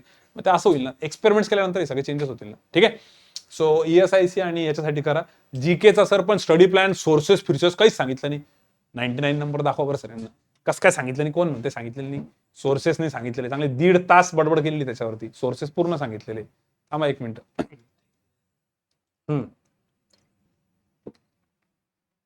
ये देखो, इसमें पूरे सोर्सेस बताए हैं, बड़ा करके चाहिए तो बड़ा करके देखो, पूर्ण सोर्सेस सांगितलेले याच्यामध्ये सगळे, प्रत्येक सब्जेक्टचे. तर ते करा. म्हणून मी याच्या आधीच सांगितलं की हा वीकली टॉक बघायच्या आधी हे बघितलेलं पाहिजे, याच्यामध्ये अपडेट सांगितलं फक्त मी काय करायचे. ठीक आहे. तर या वीकमध्ये असं करा, शक्यतो होईल तेवढं ग्रुपमध्ये सगळ्यांनी सेम सेम मॉक टेस्ट देऊन बघा, कंपॅरिझन करा. आपला एक ग्रुप पण आहे मॉक अनालिसिसचा, लॉकडाऊनचा, पण त्याला हवा नका करू, सिरियसली दाखवा फक्त जे काय आहे. ठीक आहे, क्लिअर आहे. ओके सर, चलो तो बहुत अच्छा हो गया हमारा ये अभी स्टडी प्लॅन. बस आता सगळे शेवटचे पॉईंट्स आहे ते रप रप रप रप रप रप ते आता फास्ट होतील, त्याच्यात काही टेन्शन नाही. मेन मुद्दे 2 हेच होते. 90% तर आपला विकली टॉक झाला, आता 10% वाला पार्ट बाकी आहे, तेवढा बघून घेऊ. आणि पुढचा विकली टॉक मात्र लाईव्ह होईल, त्यात तुम्ही तुमचे डाऊट्स काढून ठेवा, अपडेट्स. ठीक आहे. खूपच येल्लो झाले, पण आता बघा, YouTube live session for RBI and ESIC. Yes, उद्यापासून चालू होतं. यस सरांनी सांगितलं की सर मुलांना पहिले अनाउन्समेंट करा, कारण बरेच मुलांनंतर कंप्लेंट करता की आम्हाला टाइमच माहित नव्हता. मग सर टाइमचं एवढं काय इम्पॉर्टंट आहे, नंतर बघता येतं ना. अरे हे लेक्चर नंतर बघणार चीज नाहीये, हे it's all about speed, pressure handling. तुम्हाला ती कॉम्पिटिशन दिसली पाहिजे, ते मोटिवेशन भेटलं पाहिजे, त्यामुळे ते लाईव्ह करावं लागतं. म्हणून विकली टॉकमध्येच अनाउन्स केलं मी की ESIC याच्यासाठी आहेत. ज्यांनी सबस्क्राईब नव्हतं केलं चॅनल, त्यांनी चॅनल सबस्क्राईब करा, म्हणजे तुम्हाला लगेच नोटिफिकेशन येत जातील. आणि नोटिफिकेशन नाही नसेल तर टेलिग्राम चॅनल तर तुमच्याकडे असेलच, टेलिग्रामवर फक्त रात्री झोपताना टाइम टेबल बघत जा, तर तुम्हाला कळून जाईल की अरे उद्या यांनी सेशन ठेवलेलं आहे. तर इंग्लिशचं पण राहील, कॉन्टचे तर 2 राहतील या वीकमध्ये, आणि लॉजिकचे मला वाटतं रोजच राहतील. ठीक आहे, कारण लॉजिकचा एका बॅचचा सिलेबस संपलेला आहे, तर सरांकडे टाइम पण आहे थोडा, आणि आमच्याकडे पण आमचा जो टाइम टेबल आहे तो पण मॅनेज करता येतोय. ठीक आहे. पण मात्र मॅथ्सचं एक सांगून तुम्ही, त्यामध्ये मॅथ्सचं आम्ही कमिटमेंट दिली नाही, एकदा परत सांगतो, त्यामध्ये आम्ही सगळी व्हरायटी घेण्याचा प्रयत्न करतोय. जेवढे पण सेशन्स होतील ना त्यामध्ये सगळी बेसिकची, मिसलिनियसची, वर्ड प्रॉब्लेमची होईल तेवढी ट्राय करणार आहे. ज्यांनी मागचा नाही केलं त्यांनी बघा, तुम्हाला कळत. आणि त्यात मी त्यांना सांगितलं होतं की कमेंट बॉक्समध्ये लिहा की तुम्हाला कशा टाईपचं सेशन पाहिजे. 99% पोरांनी, जे एखाद्याची कमेंट असेल वेगळी, सगळ्यांनी एकच कमेंट केली, 35 क्वेश्चनवाला असंच सेशन घ्या सर, याच्यानेच आम्हाला प्रेशर हँडलिंग जमते आणि बरीच व्हरायटी कव्हर होते. फक्त वर्ड प्रॉब्लेम घेतलं तर बाकीचे नाराज होतील, फक्त बेसिक घेतलं तर बाकीच्यांना बोर होईल. ठीक आहे. तर त्या रिव्ह्यूला आपण कंटिन्यू करू, काही प्रॉब्लेम नाही. आम्ही दुसरा देखो, concept booster group. Concept booster ग्रुपचं काय, आता 8th ऑनलाईन बॅचसाठी मी पहिले सांगून देतो. 8th ऑनलाईन बॅच आणि बाकीच्यांसाठी पण. आता कॉन्सेप्ट बुस्टरची तुम्हाला थीम माहिती आहे, आपली बॅचेस संपली की तुम्हाला मी कॉन्सेप्ट बुस्टरमध्ये ऍड करतो. आता त्याच्यामध्ये एक रोटेशन असतं प्रत्येक वेळेस, की बाबा एक एक टॉपिक राम सर घेता आणि संपून जातं, मग संपल्यानंतर परत एक 8-10 दिवस ब्रेक देता आणि परत सेकंड राऊंड चालू करता. आता कॉन्सेप्ट बुस्टर 8th ऑनलाईन बॅचला काय बोंब मारत होते, पण सर ते कॉन्सेप्ट बुस्टरमध्ये टॉपिक संपले म्हणजे सर आमचे काही टॉपिक मिस झाले, आम्ही काय करू वगैरे वगैरे, तर रडू नका बिलकुल. ठीक आहे. आता सगळ्यात महत्त्वाचं, मला जेवढं कॅल्क्युलेशन समजतंय, 15 मार्चपर्यंत राम सरांनीशी माझं जेवढं बोलणं झालं होतं, जर ॲज पर त्या प्लॅनिंगनुसार गेलं, एक आठवड्यापूर्वी बोलणं झालं होतं, त्यांचं म्हणत होतं की 15 मार्चपर्यंत कॉन्सेप्ट बुस्टरचे सगळे टॉपिक आमचे संपत आहे. मग 15 मार्च नंतर नेमकं ESIC UDC पण आहे आणि RBI पण आहे. मग त्यावेळेस आपण काय करू, 15 मार्चपासून 15 दिवस मार्च एंडपर्यंत कॉन्सेप्ट बुस्टर बंद ठेवू, जेणेकरून एप्रिलच्या 3-4 तारखेला, 1 तारखेला तर रिझल्ट लागतो IBPS. मग 3-4 तारखेला एक सोमवार आहे, मला वाटतं 11ला सोमवार आहे, म्हणजे 7 कमी करा, 4ला सोमवार आहे. तर 4 एप्रिलपासून परत कॉन्सेप्ट बुस्टर चालू करू. मग आता जेव्हा 4 एप्रिलपासून कॉन्सेप्ट बुस्टर चालू होईल पुढचा, तर त्यावेळेस मात्र तुम्ही एकही टॉपिक सोडायचा नाही, त्यांना धरूनच ठेवायचं. म्हणजे त्या पुढच्या 1.5-2 महिन्याच्या कोर्समध्ये तुमचे सगळे वर्ड प्रॉब्लेमचे टॉपिक एकदम डीपमध्ये प्रिपेअर होतील. मग त्या ॲपमधनं म्हणा, नोट्समधनं म्हणा, सरांसोबत म्हणा, ते तुम्हाला जे काही सिक्वेन्स सांगितलेलं आहे मी तसंही होऊ शकतं. आणि तोपर्यंत तुमचे जेवढे पण 15 मार्चपर्यंत आहे ते 2-3 टॉपिक तरी चांगले करा, म्हणजे मध्ये मध्ये मिस झाले तर तुम्ही पुढच्या राऊंडला क्लिअर करू शकता, त्याचं काही टेन्शन नाही. ठीक आहे, तर कॉन्सेप्ट बुस्टरचा हा राऊंड आपला असं सायकल चालू राहते, फक्त मध्ये ब्रेक पण द्यावा लागतो. मग त्या ब्रेकमध्ये काही मुलांचं काय म्हणणं असतं की सर जेव्हा एक टॉपिकवरून दुसऱ्या टॉपिकवर जाता तर आम्हाला तेवढ्या टॉपिकमध्ये आपल्या ॲपमधून व्हिडिओ बघायला वेळच नाही भेटत. मग हे जे 15 दिवस मध्ये भेटणार आहे त्याच्यामध्ये तुम्ही तुमचे जे टॉपिक तुम्ही बघितलेच नाही ॲपमधनं ते बघून ठेवा एक राऊंड तरी, म्हणजे मग तुम्हाला इथं चांगलं करता येईल. तर हे तुम्ही आता थोडंसं कॅल्क्युलेशन करा, म्हणून मुद्दाम मी आपण विकली टॉकमध्ये सांगितलं की पोरं त्यांच्या हिशोबाने मॅनेज करतील. ठीक आहे, दुसरं कॉन्सेप्ट बुस्टर ज्यांनी इमानदारीने केला असतील या राऊंडमध्ये त्यांनी माहितीनंतर डायरेक्ट कॉन्टच्या लाईव्ह सेशनला शिफ्ट होऊन जायचं, जसं एलआरचं असतं ना आपलं टेलिग्रामचं, तिथे याच्यापेक्षा वरची लेवल असते. आणि एक रताळ होतं, त्यांनी मला मेसेज केला होता, दोन्ही मॅनेज नाही होते म्हणे. मला दोन्ही करायला कोणी सांगितले, दोघांनी वेगवेगळे ना बाबा. हे पहिले क्लासवर्क होमवर्क आपलं झालं, मग स्पीड बुस्टर ग्रुप, मग कॉन्सेप्ट बुस्टर ग्रुप, आणि मग टेलिग्रामचं सेशन आहे ना, ते उसके ऊपर का सेशन आहे. तर दोन्ही काय करायचं, हे येत असेल तर ते नाही करायचं, ते येत नसेल तर हे नका करू. ठीक आहे, दोन्हीपैकी तुम्हाला डोकं लावायचं होतं. तर ते एक आहे. त्याच्यानंतर कॉन्सेप्ट बुस्टरचा अजून काही तुमचा फीडबॅक असेल तर तुम्ही राम सरांना देत राहा. आणि 8th ऑनलाईन बॅचेस नाही, सगळ्या बॅचेसवाले पण करू शकतात, काही प्रॉब्लेम नाही आहे. जसं तुमची बॅच झाली तसं आम्ही तुम्हाला आता ॲडच करतो ना, राईट. तर तुम्ही पण लक्षात ठेवा, म्हणजे आता 7th आणि 6व्या बॅचचं कोणी ऐकत असेल की अरे यार माझ्या वेळेस मी केलंच नाही, मी गाढवपणा केला, पण मला आता रिअलाइज होतं किंवा माझी कॉलेजची एक्झाम होती, तर मग तुम्ही परत चालू करू शकता ते. ठीक आहे, तर याच्यासाठी शक्यतो कॉन्सेप्ट बुस्टर स्पीड बुस्टरचा काही मेजर इश्यू असेल राम सरांना कॉन्टॅक्ट करत जा. ठीक आहे, आणि त्याच्यानंतर मग तुम्ही कॉन्टेलरला येऊ शकता. आणि 8th ऑनलाईन बॅचवरांना सांगितलं होतं की तुमचं विकली टॉक सारखं तुम्ही फॉलो करा. तर तुमचं बऱ्याच जणांचं ते शेड्यूल फॉलो झाले, आता विकली टॉक मधलं शेड्यूल 99चं जे आहे ते तुम्ही फॉलो करा, त्यात काही अपडेट असेल तर मला देत राहा. पुढचं बघू आता आपण रीडिंग हॉल स्टडी लायब्ररी ना. ओके, ऑफलाईन बॅच आपली सोमवारी चालू होती. भरपूर जणांनी सगळ्यात पहिले तर मनापासून धन्यवाद, तुम्ही खूप भयंकर सपोर्ट केला. कारण 2 वर्षानंतर, तब्बल 2 वर्षानंतर 15 मार्च 2020ला ऑफलाईन क्लास बंद झाला होता आपला. मला चांगलं आठवतं, सीईटीची एक्झाम देऊन आलो होतो, त्या दिवशी संध्याकाळी न्यूज कळाली होती, आणि दुसऱ्या दिवशी पण एक्झाम होती 16 तारखेला. 15ला दिली होती, 16 तारखेला एस सरांचा पेपर होता, 15ला बाकीच्या मुलांचा झाला होता. आणि त्यांनी सांगितलं होतं की बंद करायचंय. तर बरोबर आता 14 मार्चला चालू होत्या, एक्झॅक्ट 2 वर्षानंतर. तर त्याच्यामुळे या 2 वर्षामध्ये भरपूर ऑनलाईन बॅचेस होत्या, काही मुलांना कमिटमेंट दिलेली होती, काही ऑफलाईनची मुलं होते त्यांना होतं.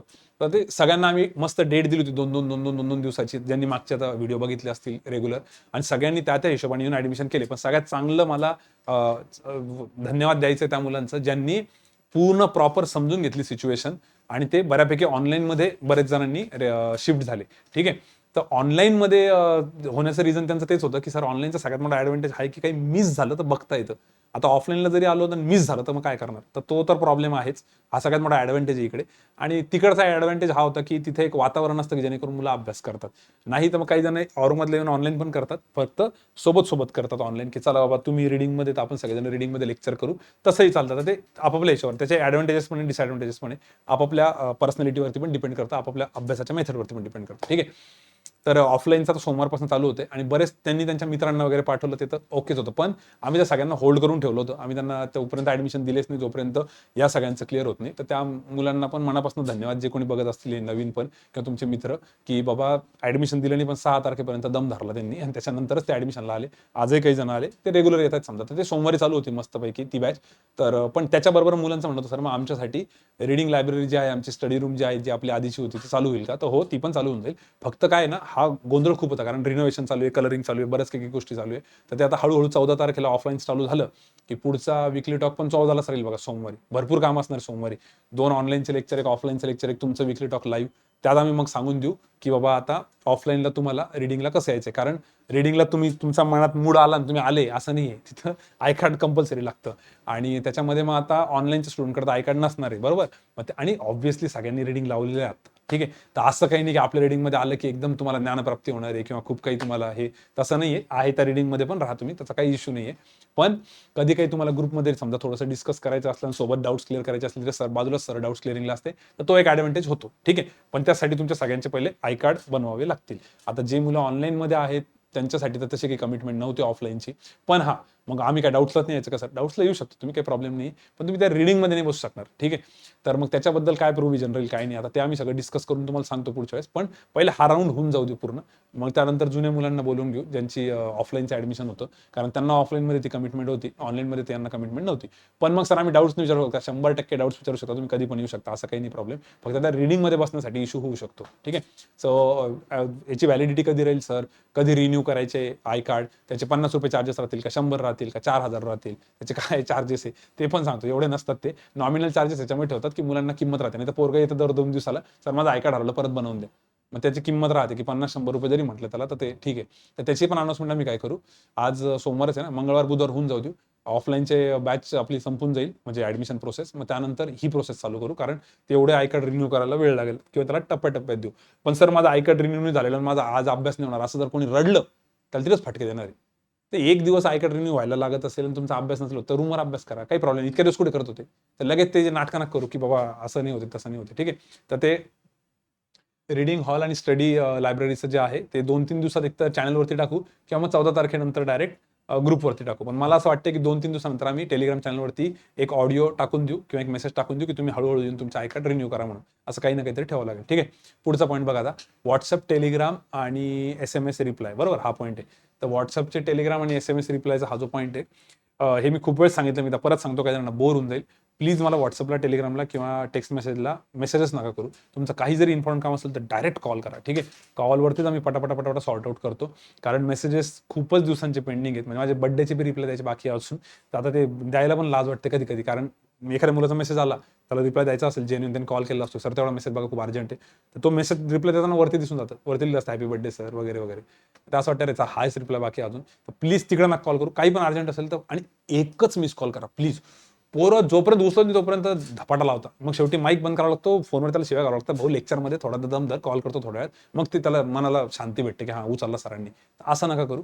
आणि सॅटर्डे संडे शक्यतो अवॉइड करा. सॅटर्डे संडे हे जेवढे पण मेसेजेस असतात काही त्यांना हळूहळू रिप्लाय देणं चालू असतात ड्राफ्टमध्ये टाकून, मग नंतर फ्लाईट मोड ऑन करून मग आम्ही परत एंटर करतो. तर सगळी सिस्टीम चालू आहे बरोबर. तर तुम्ही प्लीज, जर कोणी नवीन असेल, कोणी राहिलं असेल, कारण जुन्या बॅचवाल्यांना आम्ही त्यावेळेस सांगितलं होतं की बिंदास मेसेज करून ठेवा टेलिग्रामला, मी तुम्हाला रिप्लाय देईल, पण ते आता पॉसिबलच नाही होतं, आता क्वांटिटी खूप वाढली, त्यामुळे डायरेक्ट कॉलच करा.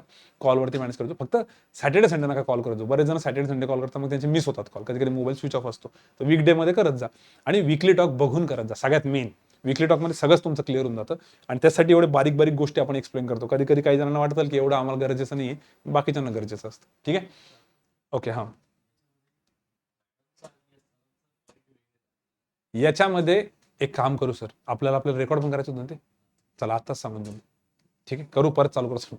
ऐका, मी जे पण तुम्हाला टेलिग्रामच्या रिप्लाय बद्दल बोलतोय, व्हॉट्सअपच्या रिप्लाय बद्दल बोलतोय, SMS रिप्लाय बद्दल बोलतोय, कॉलिंग बद्दल बोलतोय, ऑफलाईनचे स्टुडंट असतील, ऑनलाईनचे स्टुडंट असतील, नवीन ऑनलाईनचे असतील, जुन्या ऑनलाईनचे असतील, त्या सगळ्यांनी नीट ऐका. येस सर आणि फातिमा मॅडम कसा कॉन्टॅक्ट करायचा हे तुम्ही त्यांना रिस्पेक्टिव्हली विचारून घ्या. ठीक आहे, पण मी माझं सांगतो, जर तुम्हाला कधी पण काही अर्जंट लागलं तर प्लीज व्हॉट्सअपला, टेलिग्रामला, SMS नका करत बसू, डायरेक्ट कॉल करा आणि एक मिस कॉल देऊन ठेवा. 100% प्रत्येक मिस कॉलला मी कॉल बॅक करतो. मग कदाचित मिस कॉल तुमचा सकाळी असेल आणि तुम्हाला रात्री कॉल 9 वाजता येईल, काही हरकत नाही, त्यावेळेस तुमचा नंबर लागेल, त्यावेळेस मी करेल. जर खूपच अर्जंट असलं तर वैभव सर असतात सोबत, त्यांना सांगायचं सर अति अर्जंट आहे म्हणून. अदरवाईज तुम्ही मला करा, कोणाचं एवढं काही अर्जंट नसतं आणि काम होऊनच जातं, आम्ही तेवढं बघतोच. ठीक आहे, पण कंटिन्युअस एकानंतर जास्त कॉल नका करू. एक मिस कॉल पडला ना 100% कॉल बॅक येऊन जातो तुम्हाला. आणि कधी कधी जर तुमचा फोन नाही लागला, मला दिसतंय तुमचा बिझी येतोय किंवा आउट ऑफ कव्हरेज येतोय, मी स्वतः मेसेज पण टाकून देतो की अरे आउट ऑफ कव्हरेज येतोय, आणि मुलांना ते पण माहिती. एखाद्याचं नाईलाजाने कधी कधी मिस झाला असेल एखाद्या वेळेस, बरं का, की तुम्हाला मेसेजेस पण नाही आला, डिलिव्हर नाही आला, मग अशा वेळेस परत दुसऱ्या दिवशी कॉल केला काही हरकत नाही, मला काही थांबू नका 10-10 दिवस, परत एखादा करत जा, काही हरकत नाही. आणि बऱ्याच वेळेस आम्ही बघतो पण की यार समजा 50 मिस कॉल आहे, त्यातले एक वाल्याने 3 वेळेस कॉल केलेला आहे, कारण ते हिस्ट्रीमध्ये मी जाऊन चेक करतो, त्याचे 3 वेळेस असलं की 3 नंबर उडवून टाकतो कॉल झाल्यानंतर. ठीक आहे, सो त्यामुळे प्लीज सगळ्यांनी काय करा, ज्यांनाही माहित नाही, आम्ही मुद्दाम ह्याची क्लिप पण कट करतोय बोलण्याची, कारण की जुन्या मुलं अजूनही टेलिग्रामलाच मेसेज करत असतात, आणि ते मेसेजेस बघितल्यावर त्यांचं लग्न पण झालेलं असतं, त्यांचं लग्नाची पत्रिका असते, असं कधी कधी होतं. किंवा आता सर आरबीआयच्या फॉर्ममध्ये मी काय बोलू, आता मी 8 तारखेनंतर जर ते बघितलं तर आरबीआयचा फॉर्म पण संपून जाईल. ठीक आहे, त्यामुळे प्लीज तुम्ही टेलिग्राम, व्हॉट्सअपला मला तरी नका मेसेज करू. तुमचं काही अर्जंट असेल डायरेक्ट कॉल करा, आणि सॅटर्डे संडेला शक्यतो वगळा. सोमवार ते शुक्रवारमध्येच असेल. सॅटर्डे संडे अर्जंट असेल तर बिंदास करत जा, काही हरकत नाही. ठीक आहे. तर सोमवार ते शुक्रवारमध्ये करा, जेणेकरून तुमच्या सगळ्यांना पटापट कॉलिंग होईल, सगळे कामं पण होऊन जातील. ठीक आहे. आणि आता तर आपलं ऑफलाईन पण चालू होतं, त्यामुळे आता डाऊट्स क्लिअरिंग पण राहील, हे पण राहील. तर आम्ही त्याला अजून बेटर कसं मॅनेज करायचं बघू. आणि डाऊट्स क्लिअरिंगसाठी पण बाकीच्या रिस्पेक्टिव्ह फॅकल्टीला कॉल करा. आणि सगळ्यांना लास्ट रिक्वेस्ट आहे, वीकली डॉक बघूनच कॉल करायचं, कारण वीकली डॉकमध्ये आम्ही सगळेच मुद्दे कव्हर करतो शक्यतो. आता त्या मुलांचा लय राग येतो जे डायरेक्ट निर्लज्जसारखे फोन करतात, सर आरबीआयचा फॉर्म भरतो मी, ओबीसी मधनं भरू काय जनरल मधनं भरू, नागपूरला भरू का मुंबईला भरू. त्यांना विचारलं जातं अरे व्हिडिओ बघितला का, हो सर. मग कसं काय विचारतोय मला, सर ऍक्च्युअली व्हिडिओ नाही बघितला, तुम्ही सांगून द्या. काय म्हणजे लाजच नाही वाटत काही त्यांना. तर प्लीज तेवढा व्हिडिओ बघा. तो व्हिडिओ कोणासाठी बनवला आम्ही, आमच्यासाठी बनवला का, सिरियसली तुमच्यासाठी बनवलेला. आणि मागे पण बोललो, जर तुम्हाला माझी लँग्वेज नसेल आवडत तर महाराष्ट्रातले भरपूर टीचर ज्यांनी मराठी तुमच्यासाठी बनवलंय, मराठी नसेल आवडत तर हिंदीवाले बघा भाऊ.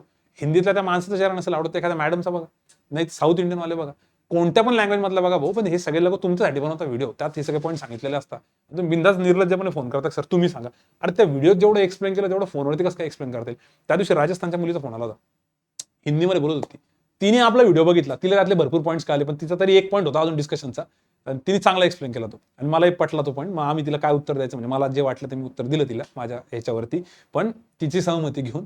तर मला ते एक नवल वाटलं. राजस्थानची पोरगी येते, तिला म्हटलं बाई तू मुंबईत महाराष्ट्रात राहते का, नाही नाही नाही राजस्थानमध्येच येते. तिचे कुठून कॉन्टॅक्ट होते काय होते काय माहिती, पण प्रॉपर आणि मराठीतला व्हिडिओ बघितला तिने. मग ती म्हणत होती की मला एलपीटी द्यायला काही इश्यू नाही म्हणे, पण तेवढं भारी येत नाही, पण मला मराठी समजते. कारण मी तिला तो पण काउंटर केला, म्हणलं मी तर मराठीत व्हिडिओ बनवलेला आहे, मग तुला कसं काय कळालं, आणि जर तुला कळालं तर मग तू मुंबईत का नाही आपल्या करते, तुला मराठीत जमलं. पण तिची तेवढी फ्लुएन्सी नव्हती, आणि ती जेव्हा मराठी बोलायला ट्राय केलं तिने त्यावेळेस कळून गेलं की नाही नाही ठीक आहे, पण तिला समजतं.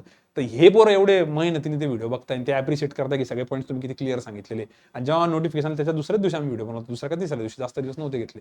तर तुम्ही त्या गोष्टी जरा लक्षात ठेवत जा, याचा दुरुपयोग नको व्हायला. तुम्ही तुमच्यासाठी जरी नीट उपयोग करून घ्या. ठीक आहे, चलो अजून काय राहिलं सर, ओके ना सगळं. मोटिवेशनल व्हिडिओ आणि पिक्स मागच्या वेळेस बोलून सोडून दिलं मी, कारण की काय झालं होतं, लाईव्ह होतं ना आपलं, तर विसरून गेलो होतो. आता रेकॉर्डरमध्ये टाकून देऊ. भरपूर जणांनी मोटिवेशनल व्हिडिओज मला 3-4 तर पाठवले, मी सगळ्यांचे स्क्रीनशॉट त्यांचे नाव सेव्ह केले. आज जसा हा व्हिडिओ अपलोड होईल रात्री मोटिवेशनल 3-4 व्हिडिओज टाकून देऊ, त्यांनी पाठवलेले.